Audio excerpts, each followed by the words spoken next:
Hello and welcome to Biblical Breadcrumbs. In this episode, we'll be in Matthew 26, starting in verse 31 as we continue in this section near the end of the book of Matthew. We're getting close here. We're finally getting to the point where we're about to finish up.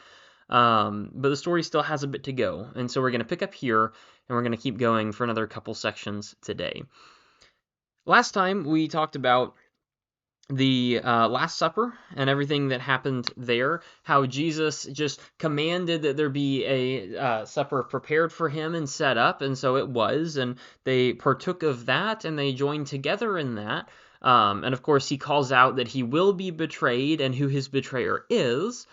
And then we see that fulfilled as Judas asks him, is it actually going to be me? And Jesus says, well, you said it.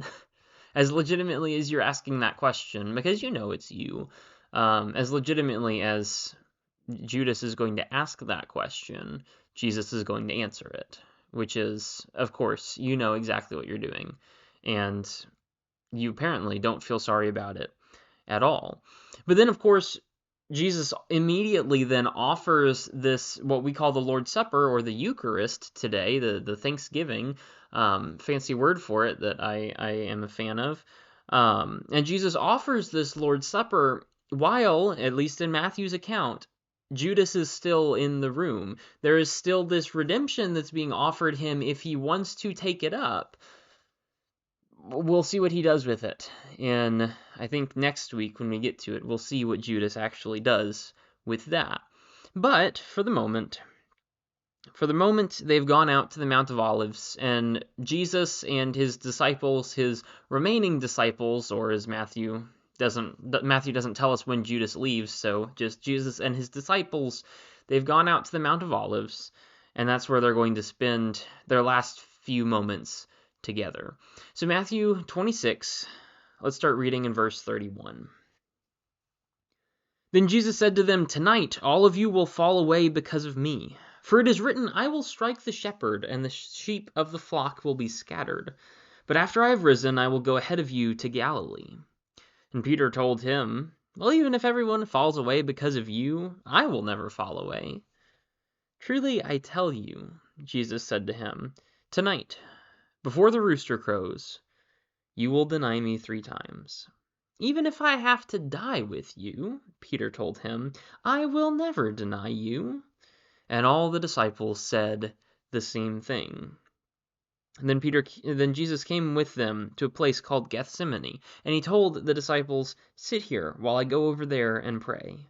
Taking along Peter and the 2 sons of Zebedee, he began to be sorrowful and troubled.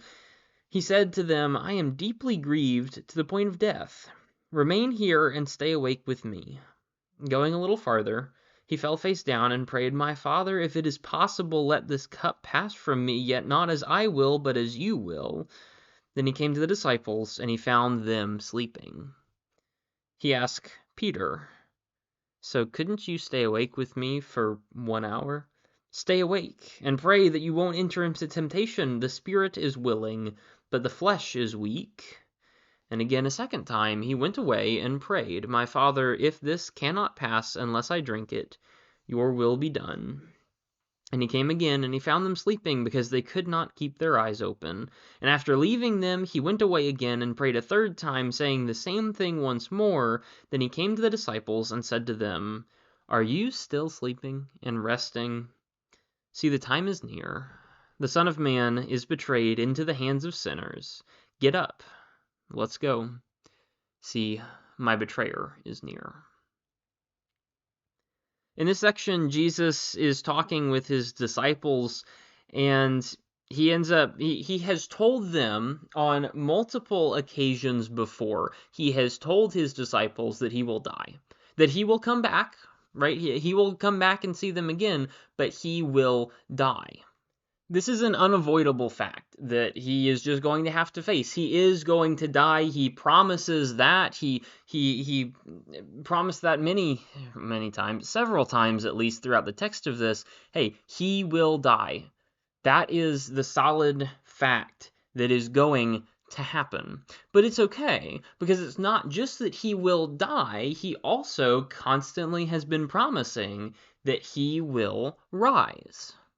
This is his constant promise that always happens, or that is always going to happen. He is going to die firstly, and that's going to be terrible, but it's going to work out in the end that he is going to rise. After I have risen, I will go ahead of you to Galilee. I'll go meet you again. I'll be there waiting for you. It's okay. It's all going to be fine. But while he has to face this death, and while this horrible stuff is happening to him, they are going to face some things that they don't much like, and that they're going to run away from. As it is written, I will strike the shepherd, and the sheep of the flock will be scattered. This is a quote from Zechariah 13, in verse 7, the second half of verse 7, which Zechariah is a somewhat complicated book, and so I don't really have time nor ability to go into every single detail here. But in Zechariah 13, starting in verse 7, let's just read this. Zechariah 13:7. Sword, awake against my shepherd, against the man who is my associate. This is the declaration of the Lord of armies. Strike that shepherd, and the sheep will be scattered. I will turn my hand against the little ones. In the whole land, this is the Lord's declaration, in the whole land 2/3 will be cut off and die, but 1/3 will be left in it. And I will put this third through the fire. I will refine them as silver is refined, and test them as gold is tested. They will call on my name, and I will answer them. I will say, they are my people, and they will say, the Lord is our God. Do you see what Matthew's referring to, or what Jesus is referring to here, rather? Strike the shepherd, and the sheep will be scattered. When he dies, when he is struck, what's going to happen is God's going to go through a refining process where a lot of people, 2/3, right, a representative estimate, a lot of people are cut off and cut out, and they will not, they won't make the cut, right, or rather they will be cut. Yeah, that works in my head. They won't make it to be with God, but rather there will be 1/3 who's left, and they will go through fire, and they will go through the consequences and a lot of like harsh situations, but it's going to work out in the end, and it's all going to be okay. Strike the shepherd, and the sheep will be scattered. God's people are going to go through some trials, and that is going to help them in the end, and it'll all work out when Jesus comes back. But what would a prediction of Jesus' death be if Peter was not going to speak up and contradict it and just be himself? Right? What would it be if Peter just kind of let this go? Well, it wouldn't be all that much. And so, of course, Peter has to stick his nose in, and he'll say, Jesus, I know what you're saying, right? And Peter, this time, good on him, he is not complaining about Jesus dying. They have accepted that that is what Jesus is going to say, even though they don't believe it, as is going to be evidenced soon. They have accepted that that is what he is going to say.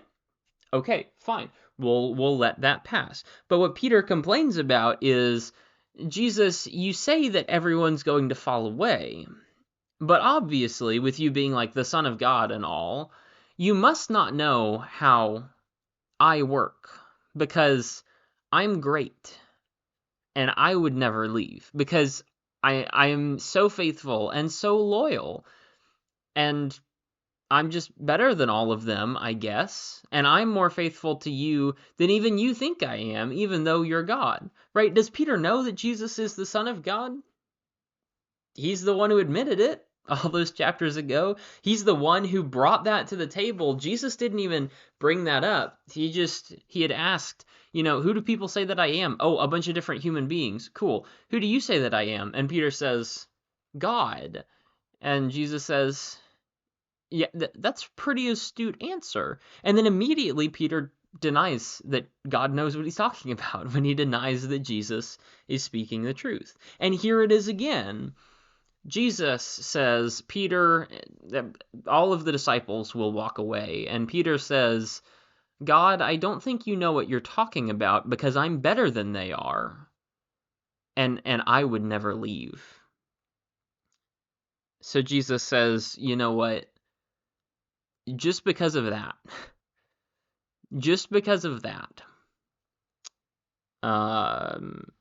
you're the one who's going to deny me to the most extreme degree.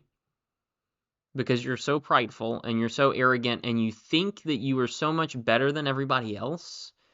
In order to bring you down to your lowest point, and in order to break you so that you have nowhere else to turn except back to God, I'm going to have to put you through this. And so he'll give Peter opportunities to stand up for him, just like Peter is claiming that he will, and we will watch time and time again as Peter fails over and over and over until he finally realizes exactly what he's done and the position that he's in, which is not where he thought he was. But it's in that moment of humility that he'll be able to be saved from his own arrogance. Of course, that's not what happens immediately. It doesn't happen in verse 35 because Peter just says, you know what? I'm better than they are. I would never deny you. And then all the other disciples get in on it and say, I mean, Peter, we're there too. We're faithful too. We're good people. We would never deny you. Of course not. Of course not. And Jesus, I just imagine him shaking his head and moving on, because really, what else can you do? When you have people like this, what's your other alternative? So Jesus comes to this place on the Mount of Olives called Gethsemane. It's a garden there, a garden that is looking back towards Jerusalem, right? Jerusalem is right here just west of the Dead Sea area. And of course, it's just sitting right there on this map I've drawn. It's indicated by the J for those of you who are just listening. Jerusalem is right there in the center of Judah, and the Mount of Olives is a mountain that's right outside of the city. I don't remember how far away. It's within like 2.5 miles, but I don't remember the exact measurement. But it's somewhere right nearby to the city itself. So Jesus walks out of the city slightly in whatever direction towards the Mount of Olives. He gets on the mountain, and then he looks back towards Jerusalem. And this is where the garden is, overlooking Jerusalem. While he's in the garden, if anything happens in Jerusalem, if anyone happens to come out of the city, or whatever the case may be, he'll see those gates open and he'll see those people coming out. That's where he's positioned on the mountain. He's watching and he's waiting because he knows that something's coming. So he tells his disciples to sit there and wait, and he's going to go off and pray. Of course, he calls Peter and James and John, the two sons of Zebedee. He calls those three, the three that were on the mountain and saw him transfigured, the three that are with him through everything. Why those three? Not exactly sure. But Peter and James and John are kind of his core group. And interestingly enough, Peter seems to be the guy who is the major apostle who helped start the church. Of course, all of the apostles are heavily involved, but Peter is kind of the spokesperson who's named the most often in the book of Acts. James is the one who dies first in the book of Acts. That's Acts chapter 12. He's the first apostle killed. And John is the one who writes Revelation and who's still alive at the end, after everybody else has died. He dies in exile as an old man.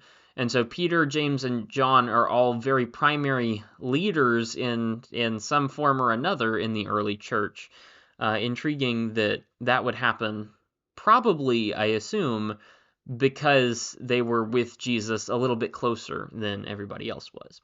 But Jesus summons Peter and James and John and takes them deeper into the garden. So he's at one point, he drops off his what is it at this point? It's 8 disciples minus Judas, and then he takes Peter, James, and John, and he takes them deeper into the garden. So they're the 8 disciples, and then Jesus and the 3, but then he drops off the 3, and he goes off by himself, and he says, you know what? He says, basically, this is hard. This is horrible. I am grieved to the point of death. That's his wording. It is so hard right now because I know that death is coming, because I know that this is what I have to face, because this is the reality that's happening right now. You stay here and stay awake with me, right? Share in my sufferings, join with me. I'm going to go over there and pray, but you guys also pray for me, I think is what he's asking. So he goes a little bit off and he prays to God. Jesus, as God, still prays to God because guess what? You got to communicate with yourself even still, especially since Jesus is on earth and God is in heaven. I don't know exactly how that relationship worked, but Jesus models prayers for us all the time, so that's very important. He goes off and he prays to God the Father, and he says, basically, I don't want to do this, but if I have to, make me able to, right? Let this cup, let this tribulation, the trial and the problems, let this all pass. Let this go to somebody else. If there's any other way, let me out, because I don't want to face what's coming. But not like I will, but what you will, because God knows best. And Jesus is God, but he is also existing in a human form, in a human likeness. And he's done everything that's human. He is grown up human. He was born human and everything. He didn't just pop into existence here. He had to go through even the infantile process. He is fully God and fully man at the same time. And here his humanity is getting to him. And it's saying, let me out. I don't want to face this. I don't want to go through the pain and the death and the humiliation. I don't want to do that. But God knows best. We're going to entrust that to him. And I'm going to do my job, whatever my job might be. So he comes back to his disciples, the friends, the really close friends who have been with him through everything, who know who he is, even more than the rest of the apostles do, who have been who have contradicted him and fought against him more than the rest of the apostles have, and I think that's just deepened their relationship. These are the men who will do anything, right? Peter especially being the most vocal one, but Peter and James and John, these are the men who would like do anything for him, and yet they can't even stay awake. And so we watch as Peter's boasts about suffering, never denying, even if I have to die with you, I wouldn't deny you. Yeah? First test, can you stay awake? No, you can't. If you can't stay awake, why would you go and let yourself be executed? Like if you don't have the willpower to keep yourself awake a few minutes, why do you think that you could give up your life? That doesn't make sense. Peter, what are you doing? I know you want to, right? I know in verse 41, your intentions are all well and good, and you really want to, and it would be a wonderful thing if you could, and you're pushing for this, and I know that the Spirit is willing, but the other part of you, the human part of you, the part of you that gets tempted, that gets drawn away, that is just everything that is not good summed up in your flesh, right? That part of you is trying to tear you down. So you have a choice. You can dedicate yourself to the Spirit, or you can give yourself over to the flesh. The Spirit's going to keep you awake. It's going to keep you praying. It's going to keep you like aware of the situation and trying to support Jesus. It's going to keep you with God. And the flesh is going to put you to sleep and keep you away from God, and you won't think about his things, and you're just going to sleep it off because it'll all be better in the morning. That's what your humanity wants you to do. Please don't do that. So Jesus goes away again. He prays basically the same prayer, the same idea of prayer, except in verse 42, it's much more concrete. In verse 39, if it's possible, let this cup pass from me. In verse 42, if this can't pass from me, your will be done. Right? There's an acceptance there. Jesus wants out, but he knows he's not going to get out. He knows that this is his purpose. This is why he was here. He knows he can't escape the thing that's coming next. So he prays, and he goes back to them, and they're asleep. So he goes off and he prays again. He says the same thing, a similar variation of the same thing. And then he comes back after the third time of prayer. However many hours this has been, we don't know. However long they've been sitting there, they've been sleeping, he's been stressing. I don't know.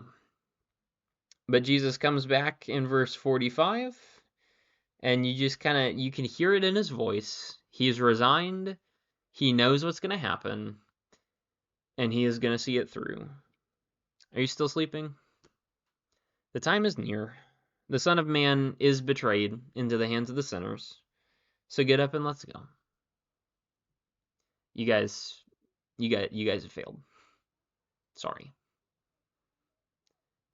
You promised very great things, and yet you couldn't deliver on any of them. You promised not to deny me, and yet you denied me to my face when I just asked you to stay awake. A simple little thing like that, and you were so sad you went to sleep. Well, Jesus is sad too. You know what Jesus is going through? He's sad too.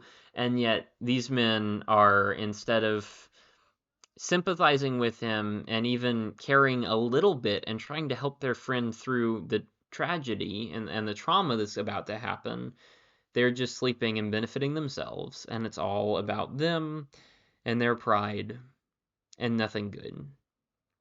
So Jesus is resigned. Fine. This is happening, and it's happening now. And as he looks down from the Mount of Olives, as he looks down from the Garden of Gethsemane, he can see Jerusalem's doors opening, and he can see the mob with torches marching out to come and get him. He's watching that happen, maybe as he's praying or just after he finishes. And so he says, stand on your feet and wake up, because this thing is about to happen, and, well, you'll need to be awake so that you can get away at least. And that's where we'll leave off for this week. Just a few thoughts to go with that. That's a very, very sad section of the text that we're talking about. Sorry, there's random shouting in the background that's distracting me. That's a very rough section of text that we're talking about. And yet I think you do see a few things in it that are really good and helpful for us to remember. Firstly, in verse 31, note that the quotation Jesus uses from Zechariah 13 in verse 7, whatever it may mean, what the text there goes on to talk about is the fact that testing produces God's people. Testing is the thing, and the trials that come, that's the thing that makes God's people who they are. God sets up that this man will be destroyed and harmed, and then he sets up that this shepherd is going to be removed, and then he says, I'm going to cut some people off, the bad people who don't care, and I'm going to refine the rest of them. There's a trial, I'll refine them like silver, I'll test them like gold, and what happens because of that? is that they then turn and they then call on the Lord. And that's what turns them around to actually be faithful to God. That's the same thing's going to happen here with the apostles. The testing that they go through, the trials that they face in seeing their friend die and realizing everything of what that is going to mean, that testing is going to produce people who are faithful beyond a shadow of a doubt, where before you even have people like Peter promising great things and then denying them as soon as he's promised them. He says, I won't leave you for anything, but when you need my help, even in a small way, even when you need just my moral support, I won't be there for you. This testing that they go through is going to produce in them a spirit of faith that is incomparable to what they were before. The testing produces God's people. Secondly, in verse 35, you see Peter has some really good intentions, and we have to realize that good intentions might be good, but they can honestly do a lot more harm than they do good sometimes. That doesn't mean you shouldn't have good intentions, but that should mean that you're very careful with what you promise, right? Jesus talked about this earlier. Stop making all these promises that you then go and deny for arbitrary reasons. Let your yes be yes. Let your no be no. And the things that you say, make them come true. If you can't do it, if you're not going to fulfill your word, stop promising it. Stop it. Because Peter is, Jesus says, everyone, you're going to betray me. And Peter says, I won't betray you. Jesus says, no, you will. Right, you will. Stop promising something else. And Peter says, no, I'll be with you through anything. And so Jesus, to test that, asks him if he can be with him through a little bit. And Peter's good intentions, which once may have inspired some hope that maybe Jesus is wrong. Maybe God was wrong in this one. Maybe Peter will be faithful. And so Jesus is asking Peter to do a little thing for him to prove some amount of faith. And the little hope that Peter gives is very quickly extinguished as he just goes to sleep instead of helping. We can often have good intentions and want to help other people and mean to do good to other people and, promise some things. But if we promise and don't deliver, that can be much more discouraging to people, to get their hopes up and then crush them, than by never promising in the first place. This doesn't mean you should never have good intentions, right? This doesn't mean you should never be nice. This doesn't mean that you should never promise good to another person. But when you do, make sure that you're actually going to follow through on that. Because if you don't, then you've gotten their hopes up for nothing, and that's practically that's physically it's very rude, and spiritually it's very detrimental for yourself and for other people.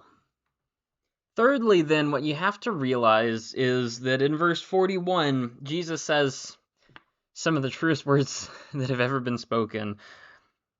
The spirit is willing, but the flesh is weak.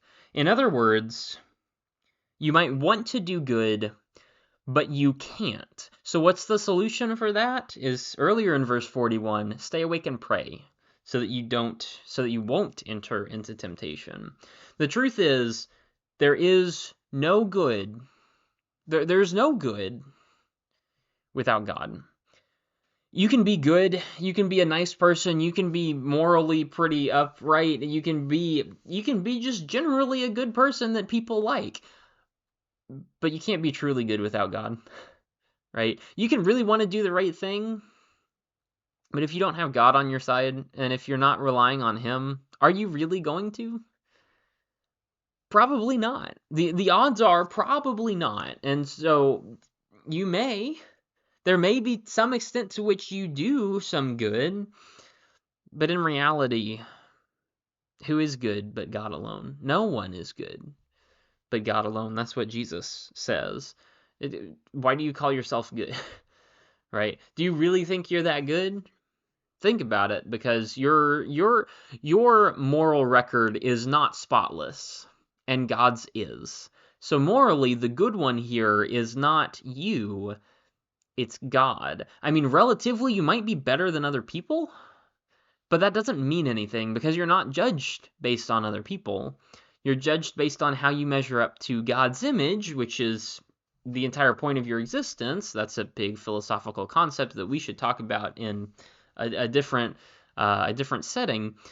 But as far as your moral superiority goes, you don't have it. There is no true good without God. Your spirit might be willing, but your flesh is weak and going to bring you down unless you pray and you work with the Lord in order to conquer those sinful desires that you have. Is it wrong to sleep? No. But there can be places and times at which it is inappropriate to sleep, and Peter certainly transgresses on that. So stay awake and pray that you wouldn't enter into temptation. You might want to do good, but you really need God on your side in order to accomplish that. Good news, though, with God all things are possible. So you can't do anything without God, but you can do everything with God. So well, if you want to do anything, then you know where to look. There's no other option but to go to God. Hopefully that's helpful and encouraging. It gives you something to think about, at least as we start into this new year of 2023 and everything that's going on. Hopefully it is a benefit to you. I plan to keep this going every week, once a week, every week for who knows, who knows how long.